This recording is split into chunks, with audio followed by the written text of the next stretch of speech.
Welcome back. Really excited for our afternoon sessions to begin. The first session that we do have for you all is avoiding costly workplace lawsuits. Definitely one of my favorite topics to be discussing today. And we have Mr. Campbell with Campbell Litigation, and we also have Rob with Campbell Litigation as well. So I'm going to turn it to you all both, and I'll also be monitoring the chat. So just any questions that do come up from the audience, feel free to put them in the chat, and we'll make sure those questions get answered. So Mr. Campbell, we'll turn it to you. All right, thank you so much. My name is Stacy Campbell. I'm with Campbell Litigation, and Rob Thomas is also one of our attorneys in the Campbell Litigation Denver office. We defend companies in labor and employment matters out of Denver, but we handle stuff all across the country, primarily in the West. And so I'm licensed in 7 states because that's where our clients had work that needed to be done. We are a defense law firm, and so we defend employers in discrimination cases, whether it's be single or multi-plaintiff cases. We defend them in wage and hour cases, and we also defend them in ERISA benefit litigation. So that's the primary focus of what we do. Both Rob and I have been doing this for a number of years at previous firms, and so are excited about having the opportunity to talk today about avoiding costly workplace lawsuits. We can go to the next slide. The first kind of part of the presentation, we're going to talk kind of a hypothetical, and then through that, work through how we might deal with it. And Allison's going to be checking the chat, so if there are questions, we'll be able to take a break at some point and respond to those. So this is our hypothetical. John is a 31-year-old African-American. He was hired as a sales lead. 4 months into the job, he's demoted to sales associate with a reduction in his pay. And the reasons for doing that are because he's tardy and attendance. There are tardy and attendance issues. There are also performance issues where he's got an average performance, but when we did his performance review, there was nothing stated about his attendance. Ultimately, John gets terminated, again, for lack of performance and also violation of the company's attendance policy. He is replaced by a 29-year-old white male, and then John files a charge of discrimination. So before we go to the next slide, I want to just make sure we're all clear on the facts. John's African-American, 31, got hired as a sales lead, demoted 4 months later because he's tardy, and also his performance was average. Then he was terminated for lack of performance and violating the attendance policy and replaced with a white male who is 29 years old. So what I say all the time is that employees who are surprised are typically the employees who file lawsuits. So employees who are surprised typically file lawsuits. And what I mean by that is, as an employer, as a manager, as a human resources professional, it's incumbent that we communicate to the employee as we're going along the process to make sure he or she understands where they are from a performance standpoint, what the expectations are, and if they're not meeting those expectations, what they need to do to meet the expectations. So as a company now, we've got a charge of discrimination, which is the precursor to an actual lawsuit being filed. And the charge of discrimination can be filed with a state agency or with the Equal Employment Opportunity Commission. And those agencies have an investigative arm where they will go in and investigate the charge and try to make a determination as to whether there is discrimination or not. Regardless of what they find, so even if they find no probable cause of discrimination, John would still have a right to go to court and file a lawsuit. It could be in state court or it could be in federal court, depending on what his claims are. And so he could pursue it. But the idea with the agency piece of it is to try to ferret out whether or not the agency believes, they're supposed to be an independent third party, whether they believe that there's been discrimination. We can go to the next slide, Austin. So as a company, you've got a charge, it's going to likely lead to a lawsuit. So you've got to defend the charge. And the framework that we use in discrimination cases, the employee has to make out a prima facie case of discrimination. Then the company has an opportunity to come forward with a legitimate non-discriminatory reason for why they did what they did. And then the employee gets to come back and say, wait a minute, court, or wait a minute, agency, that's all a lie. It's just a pretext for covering up the discrimination that they were doing.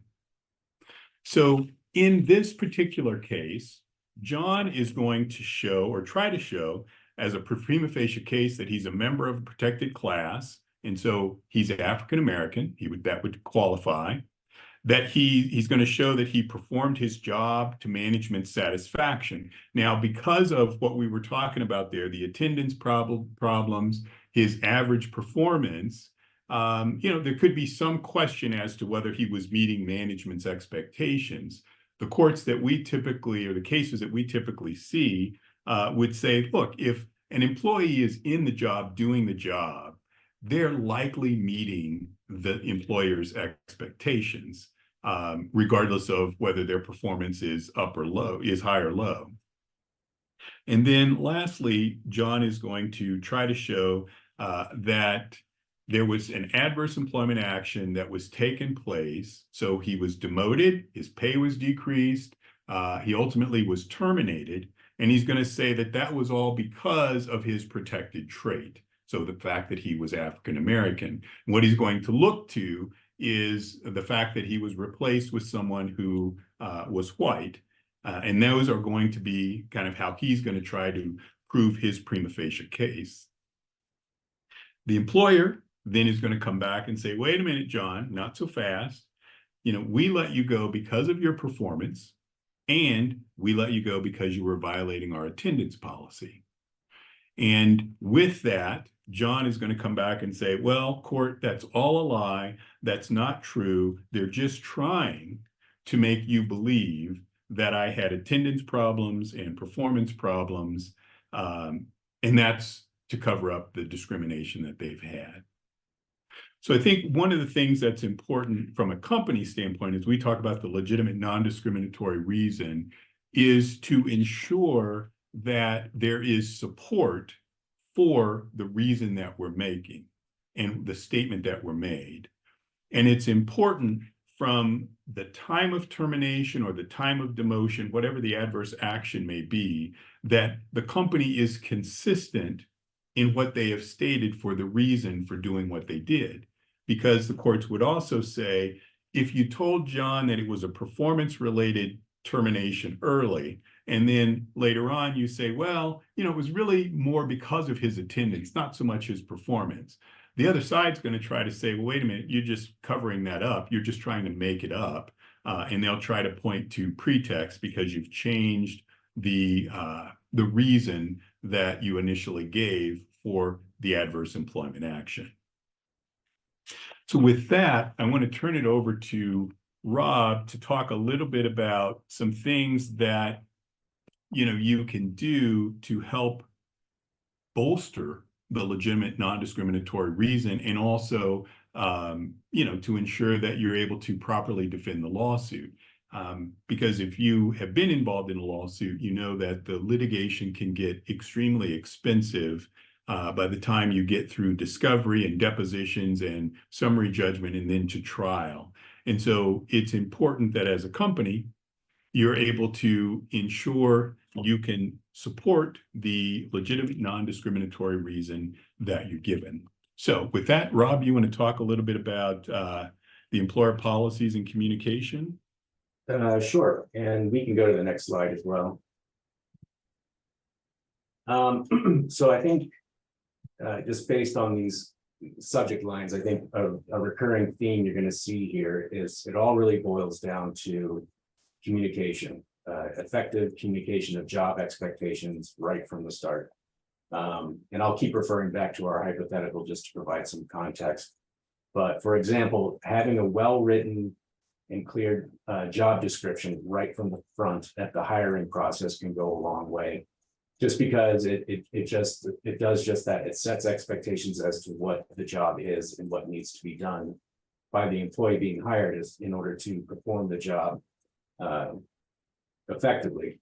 So, you know, as far as if you're talking about job performance as a justification for a demotion or a termination, you can go back and point to a well-written job description to say, here's an essential part of this job that you needed to be able to do, and you haven't been doing it, and being able to refer back to that and say, like, this was expected right up from the front. It can also, you know, outside of this hypothetical, apply in different circumstances. You know, if you have a job description that says you're expected to be able to travel 40% of the time right up front, and then, you know, an employee comes in and says, like, well, I can't travel because I have this disability and I just can't do it.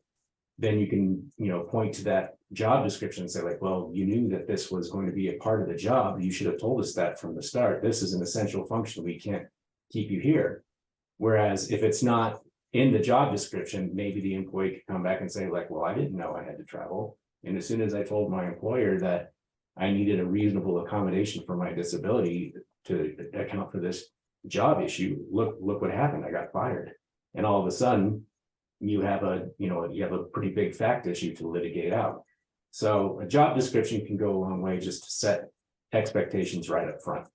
And it doesn't need to be so descriptive where, like, an essential function of the job or an essential part of the job is to show up on time. You know, we're not saying that necessarily, but I mean, the really key parts of the job, like what a person should be able to do to perform successfully, that should be a part of any kind of job description. And should be, it doesn't, like I said, it doesn't have to be extremely detailed, but you don't want it to be vague either. Rob, can I ask you a question there? So as you think about the essential job functions, you know, because there might be a list of, you know, 15 things that I need to do in my job. How do you determine what is core or what is essential to put in that job description? I mean, that's a good question. I mean, I don't know if there's really any magic formula there. I think it would just be, it's really just kind of the day-to-day things that they need to be able to do, just day in and day out. It doesn't have to get hyper technical, but for example, if you're, you know, if you work a white collar job that is expected to be proficient in, you know, Microsoft Office, you should put that up front because you're going to be using it every single day. You should know your way around Microsoft Word or Outlook or Excel. And if that's not in there and you hire somebody and they're just like, I have no clue how to use this, then you kind of back yourself into a corner. And so I think it's just really it's really just kind of in the phrase itself. It's what is this person essentially going to be doing on a day-to-day basis. Yeah. Okay. And I think that makes sense because, you know, the majority, I sometimes look at it from what is the majority of the work that I am being asked to do, or that the employee is being asked to do. And it might be 3 or 4 of the 15 things that are essential job functions. A lot of times you see this in lifting restrictions, right? So if we have a 75-pound lifting restriction, because that's the most that we think something that somebody in this job would pick up. If you can't lift 75 pounds, you really can't do the job. It's essential that you have that function. But anyway, so I think that's important, you know, as employers think about what are the essential functions of the job. Sorry, there was just one question. So if there's a new function of a job with the same job title, should you sign or re-sign a different job description? Basically was a question in the chat. I don't think you need to necessarily, because I don't think you typically sign a job. You might sign like an employment offer letter or something like that.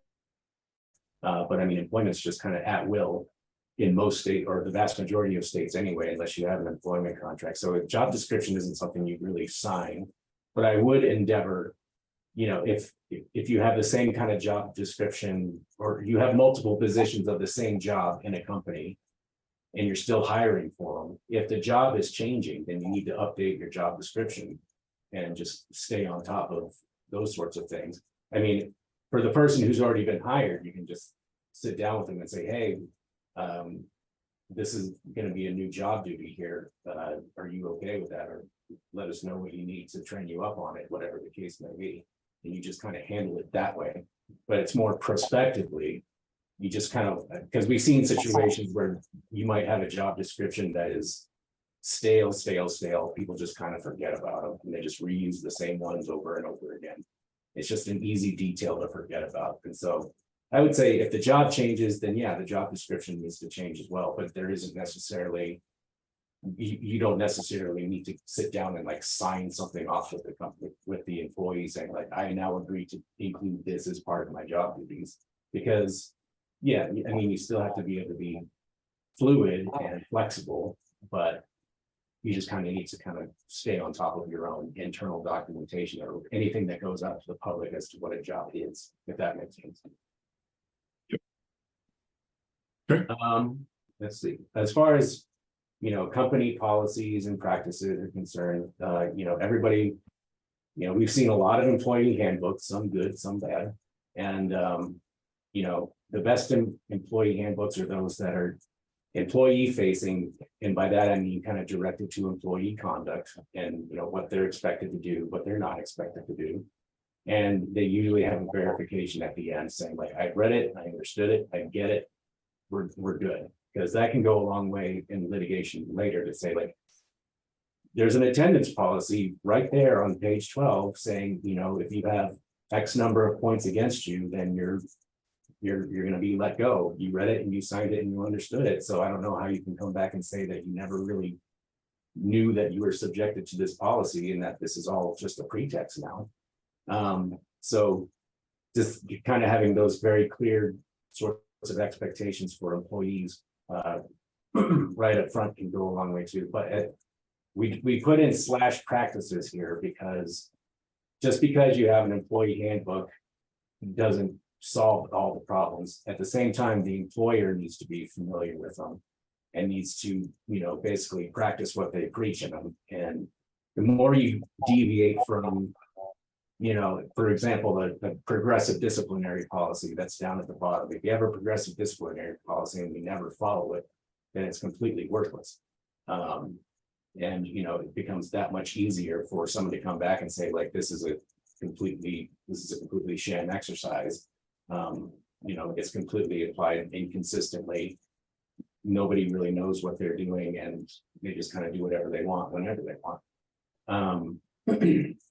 So it's important, I think, for management themselves to be familiar with these policies themselves. We have a case just recently where we learned that depending on whatever manager is making the decision, some employees get certain breaks for 10 minutes and some get breaks for 20 minutes. Some get to lump them all together. Some take them, throughout the day, more consistent with state law.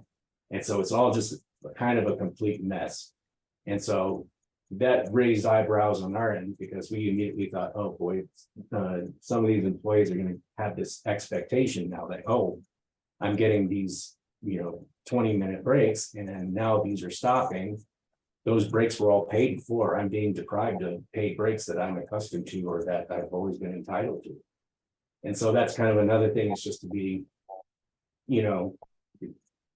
as uniform as possible, I guess is the way to put it, because there's no way to be completely strict and regimented with everything. That's just not how the workplace works. But the more communication that is out there and the more that both employees and management understand what's expected of them and what is not expected, all the better. Performance evaluations can be a very useful tool. We intentionally included in that hypothetical the problem of attendance and tardiness not being raised in the performance reviews, because that creates such an easy loophole for an aggrieved employee to come back and say, tardiness was never an issue. You never said anything about it. It was never in any of my performance reviews, and you always said my performance was average. Now you're coming back and saying that I'm being fired because I was late a lot, even though I never got punished for it. He never got written up for it. And you're saying my performance is bad, and none of that is there. That's a pretty compelling way to get to pretext if you argue it effectively. And so that's why good, fair, thorough, impartial performance evaluations are so key. And I should emphasize too, that when doing performance evaluations, it shouldn't all just be focused on the negative. You want to focus on the positive too. You want to emphasize what employees are doing right, just as much as areas they can improve upon. And that's not even really a legal argument so much as it's just kind of a people management tip, because it just helps people become better, happier employees overall. But as far as mitigating risk later on, then yes, I think performance evals can be useful to both prevent allegations of pretext later, and it can also be useful in the retaliation context as well. If someone says, well, I didn't get fired until I started complaining about discrimination around here, and you're saying it's because of tardiness. Well, no, it's not. It's because I complained that this place is kind of, a hostile work environment, or that, this place discriminates against African Americans or whomever. Then you can go back to, prior performance evals and say, well, no, tardiness has been an issue well before you said anything about discrimination here. And that further undercuts any kind of pretext. And that's a little different, that little subset of discrimination law with the retaliation piece, but we've seen it come up a lot. Yeah. Performance evals. I was going to add there, Rob, because, I think you're right. Performance evaluations, typically when you're using them, use them to manage performance and to enhance employee performance, because that is really the intent of the evaluation. And typically you're looking at what did they do good, what could they improve upon, and getting the employees buy-in in it as well. And I think it's so important to think of it from that standpoint. We typically look at it from a litigation standpoint, because that's one of the first things we're going to ask for. What did we say in their performance evaluation? And so as you're doing the evaluations, I think it's important to keep in mind, what are we trying to achieve? We're trying to enhance and maintain the performance of that employee. But and sometimes it's, people are not as honest in evaluations as they could be, because we don't want to hurt somebody's feelings, or we think if we say the bad things, then their performance is going to go even further down. And that becomes extremely difficult when you get into litigation. If you just said good things in the performance evaluation, not address the areas of improvement, that can, as Rob was talking about, can lead to a pretext when you ultimately terminate somebody for something that was long lasting because you just haven't addressed it. But I also think from just a fairness standpoint, and again, making sure that the employee isn't surprised, it's important and incumbent upon a manager to talk about the good and talk about what needs to be improved in that performance evaluation. And I will tell you, I think people generally know if they are meeting the expectations of management and meeting the expectations of the job. And so just a conversation that sometimes, you might be a little bit uncomfortable to have, but it is so critical to the growth of that employee. And from what we do, it's so critical to the defense of a discrimination charge. Absolutely. And Stacy hit the nail on the head about, it's frankly kind of a problem when managers kind of blur the line between managers and friends, and they only, say nice things on performance evals, even though they know that the performance isn't that good. It just ends up causing more problems than it's worth. As far as disciplinary policies, I did mention briefly progressive discipline. You don't have to have a progressive disciplinary policy. It's no requirement, but a lot of people do. And it can be, if it's applied uniformly and consistently, it can be useful, again, to kind of prevent surprise and to kind of undercut a showing of pretext. But again, it comes down to being consistent with progressive discipline, because, let's say you have two employees and one of them shows up 20 minutes late, he gets a verbal warning. Okay. And then you have another employee who shows up 20 minutes late, no prior disciplinary history, just like the other guy. Oh, he gets a final warning. Uh-oh. Well, why'd you get a final warning? That raises questions right there off the bat for the exact same conduct. So again, that kind of goes into management training, frankly. And then you also need to have the kind of requisite flexibility in any disciplinary policy. You know, even though you might have a verbal warning, written warning, final warning, termination. You know, if you catch somebody with their hand in the cash register, you should have the latitude and the leeway to fire them straight away. Or if, an employee punches another employee in the workplace, yeah, you should be able to fire them. So disciplinary policies can be useful if they are applied, carefully and consistently. And so we can go to the next slide. And so all of these kind of examples just go to the underlying truth of the matter is that it's impossible just in the workplace today to avoid lawsuits and discrimination claims and wage and hour claims and things like that.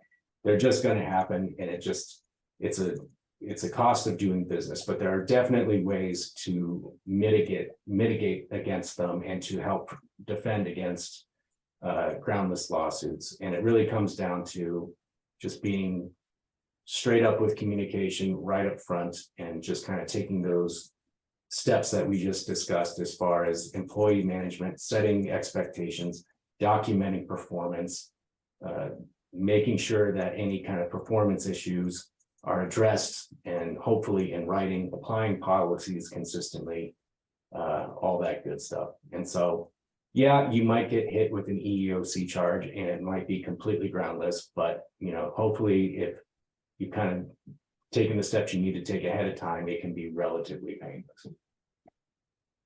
All right. Austin, I don't know if there's any other questions, but we're going to move to a different topic now. And so this would be a good time if there are some. Yeah, no other questions I'm seeing in the chat so far. So I think, yeah, we're good to keep going. Okay. So now we're going to shift from the discrimination claims and talk just about some kind of top of mind employment laws that are changing. And so one of them has to deal with non-compete agreements. So non-compete agreements have been typically used when an employee is working for a company. He or she, when they begin working or later after they're working, would sign a non-compete saying, I'm not going to go work at a competitor of ours for a period of years, and typically it's 1 year. And then after that 1 year period, they would be able to go and work for a competitor. The idea is, I don't want you learning a bunch of information about my company, going to a competitor, and then taking the information you learned and using it, at the competitors level. What you've seen over time, and it's typically been through the state laws, you've seen this push to kind of ease up on the non-compete agreements. And they've done it, and I'll talk about Colorado, because on August 10th of 2022, Colorado, the governor signed a new non-compete law into effect, and it basically made non-competes void unless you are making so much money. And so it's hard to enforce them unless you're making above $101,000. The idea there is that it allows for the freedom, I think, of movement of employees. The interesting piece is, I guess you could look at it from the standpoint of saying, okay, well, Colorado's only believes that if you're a highly paid employee, if you're highly paid, that then you would take or have the potential to take information. So there's been this kind of push from the states to make it more convenient to get out of non-competes or to not have non-competes. And typically the non-competes are going to be to protect trade secrets and confidential proprietary information of the company. The Federal Trade Commission had a rulemaking, and now they've come out and said non-compete agreements may be almost completely banned effective September 4th of 2024. This would be for agreements that previously were in place and agreements that are going to be put in place. So it's retroactive and prospective. The kind of notable carve-outs are for existing non-competes with highly compensated employees, and these are typically going to be the senior executives, the C-suite employees, if you're making $151,164 or more. And non-competes that are made as part of the purchase or sale of a business would still be effective, and also non-competes in businesses that are not regulated by the FTC would still be effective, but they're very limited businesses that are not FTC regulated. The ban also has no impact on current litigation initiated or disputes which accrue prior to September 4th, 2024. So if there is a dispute or if there's current litigation on a non-compete, that will still be allowed to go forward after September 4th of 2024. But any additional litigation as it relates to non-competes will likely not be allowed unless it's related to someone that's highly compensated and a senior executive. We wanted to let you know that there's already been a challenge. I think it was right shortly after the FTC announced their law that there was a court case that was filed, and I don't know if there are other ones, but it is to get an injunction to prohibit the implementation of the rule.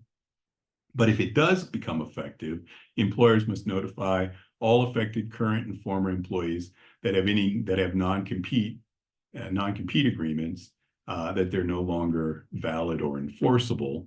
And so that is kind of a big blow to the non-compete world.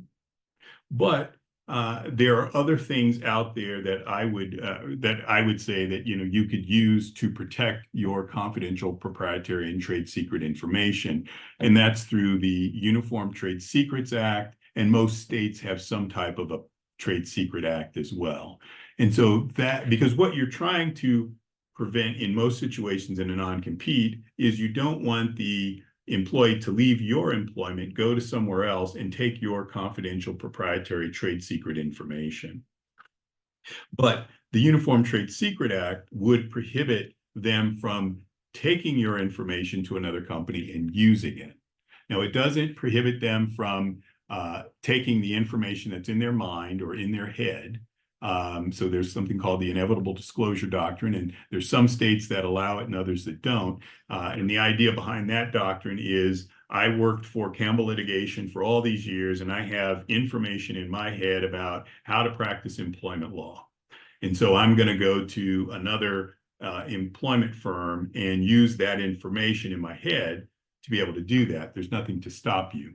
Arguably, it wouldn't be anything to stop you anyway, because attorneys are not cannot be put under non-competes. But that's just an example of, I think, what a way to enforce the protection of your confidential trade secret information is through the Uniform Trade Secret Act or whatever the state Trade Secret Act would be. So with that, I will turn it back over to Rob, unless, Austin, there are any questions. Nope, no questions. Keep going. Okay. Great, and we can go to the next slide. So obviously a big question in any workplace is who gets overtime and who doesn't. I mean, that's a big deal. Wage and hour cases are super expensive, and not paying overtime when you're supposed to can cause a whole lot of problems. And so that's why what the Department of Labor has recently done is a pretty big deal under federal law, under the Fair Labor Standards Act. And this goes into effect July 1st, 2024.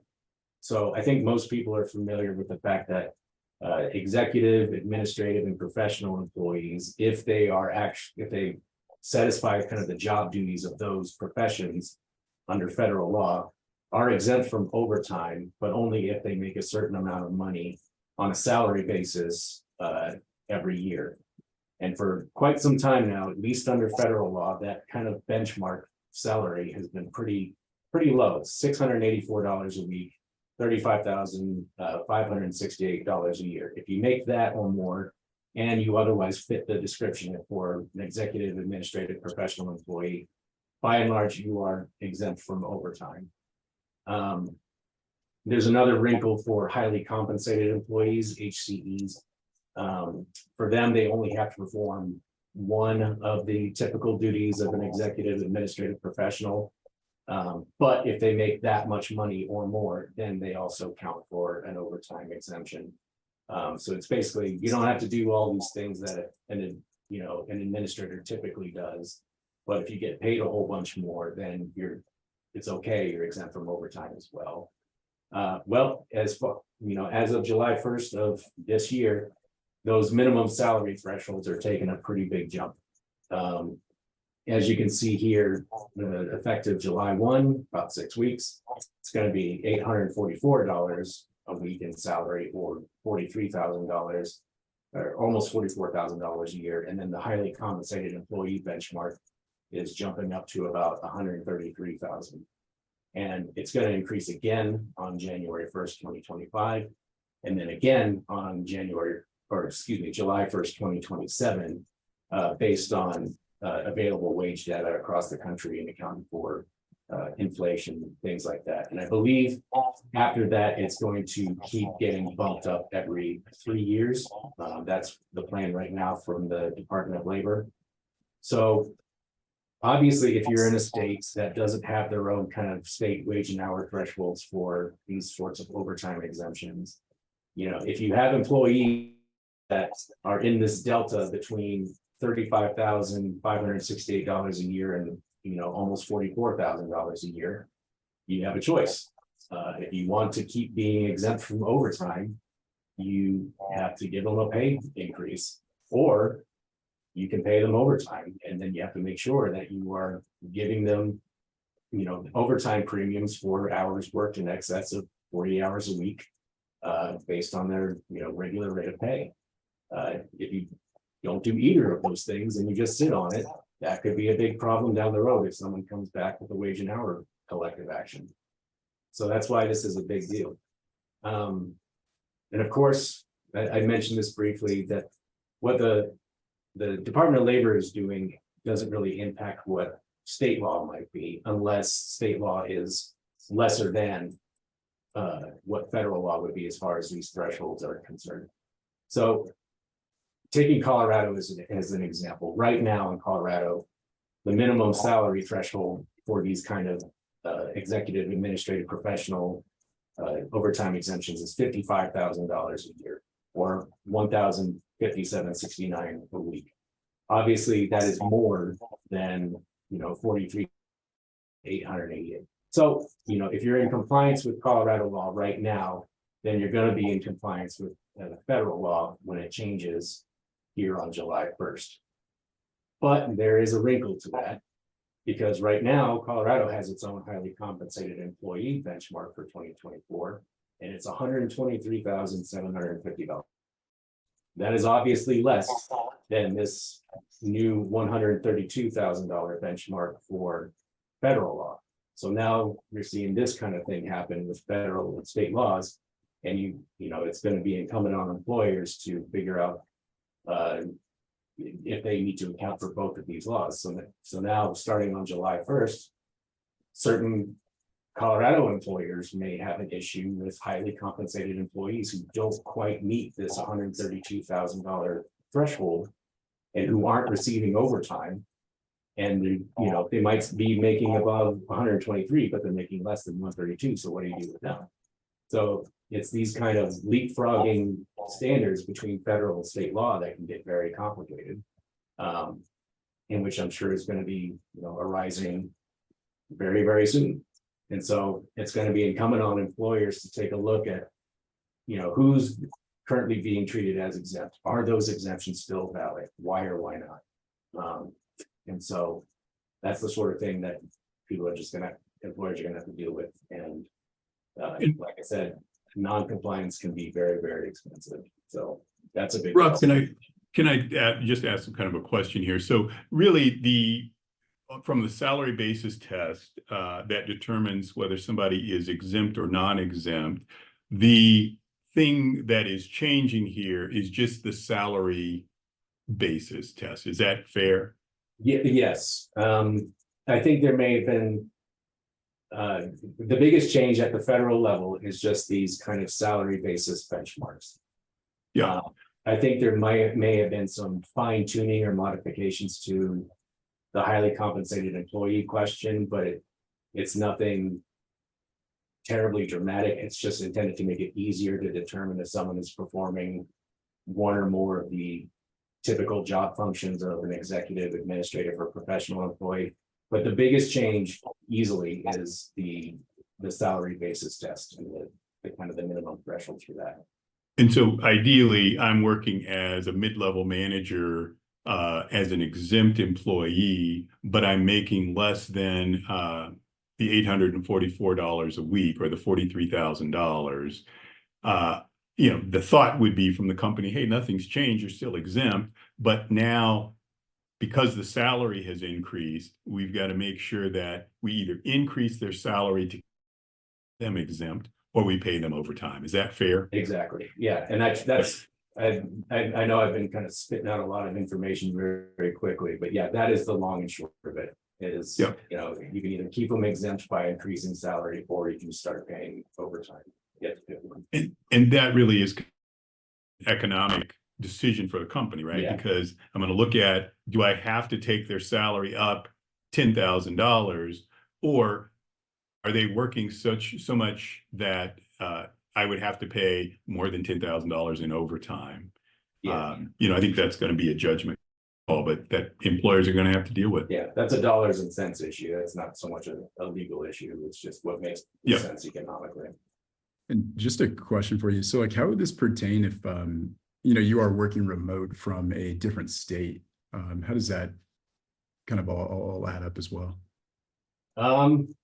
Yeah, that can get interesting. It's just, if you're working remotely in Colorado and you are paying, Colorado income tax and you're getting deductions for Colorado state income tax and this is where you work, and for all intents and purposes, you're subject to Colorado state laws as far as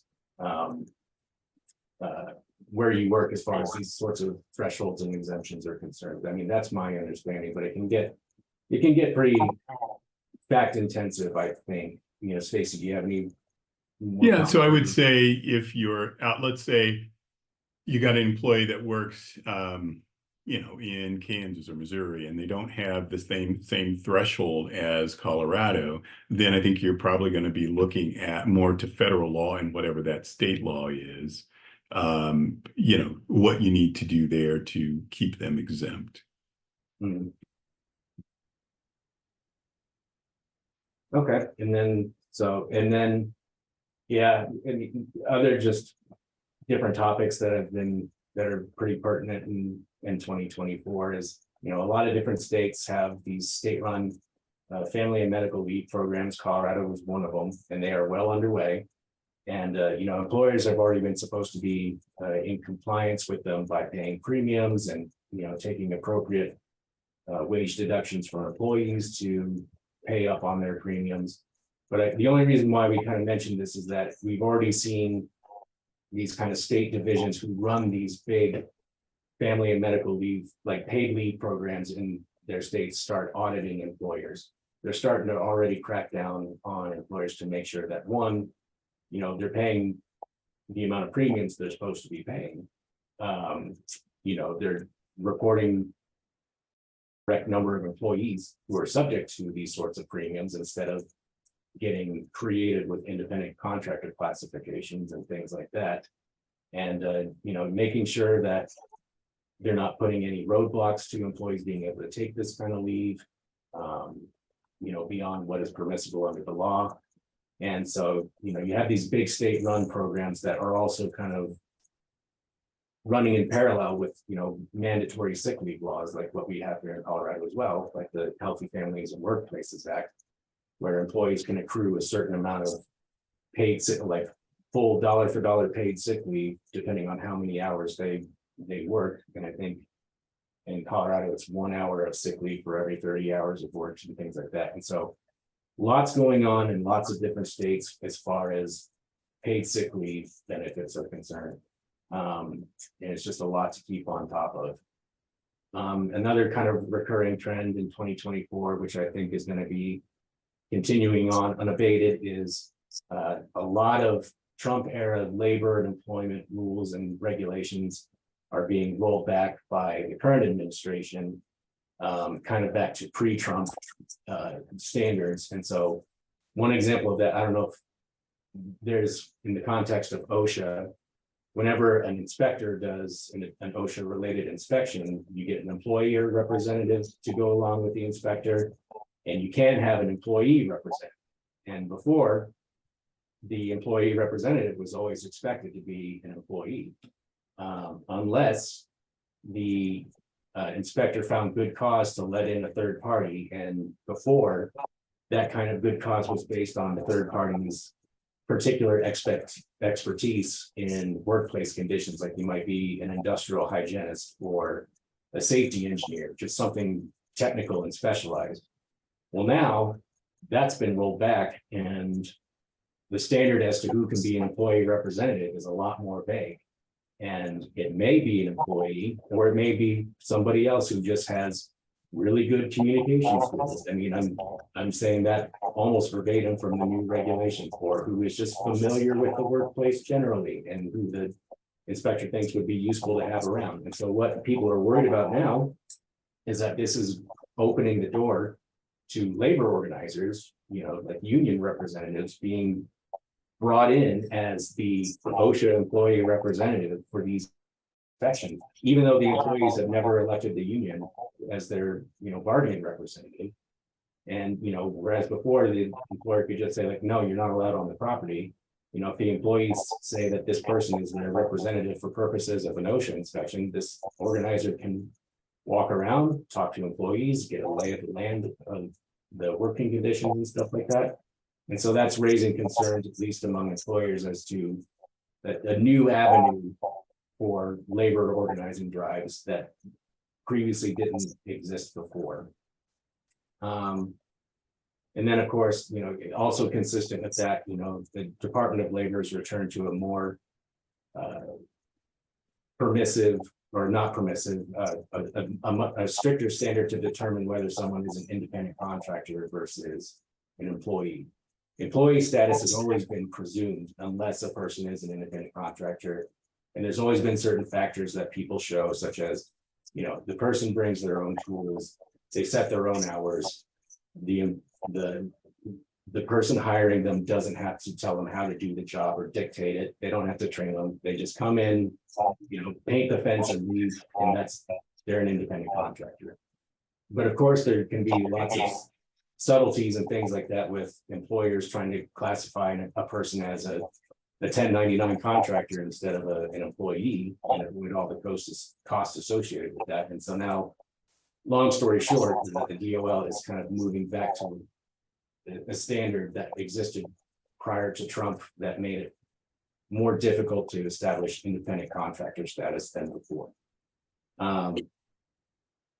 See, I was going to add there, Rob, and I think it's important with the changes that you know, we're talking about here too, with some of the salary increases, that employees don't, our employers don't start changing people to independent contractors thinking, oh, well, you're not going to be able to be exempt. I don't want to pay you overtime, so I'll just call you an independent contractor. I'll pay you 1099 and we'll go from there, because I think that is going to create a very untenable situation for the employer. Yes, that's a very bad idea, or a very bad way to address the increased salary thresholds, is just to start 1099ing everybody. That will create a whole lot more problems, create a lot more work for us, but, you know, a lot more problems for definitely. All right. And then, of course, just every state is different. Colorado in particular is moving, and has been moving for the past 3 odd years, just as fast as they can, just to implement new and different employment laws and labor laws and things like that, that really just changed the landscape so fast. And I mean, this example that I put in here is just the latest one. You know, there's a bill in Colorado that is this close to being signed. I think it's in front of the governor now, Where employers can't use captive audience meetings or mandatory employee meetings where everyone has to show up, like all hands on deck meetings.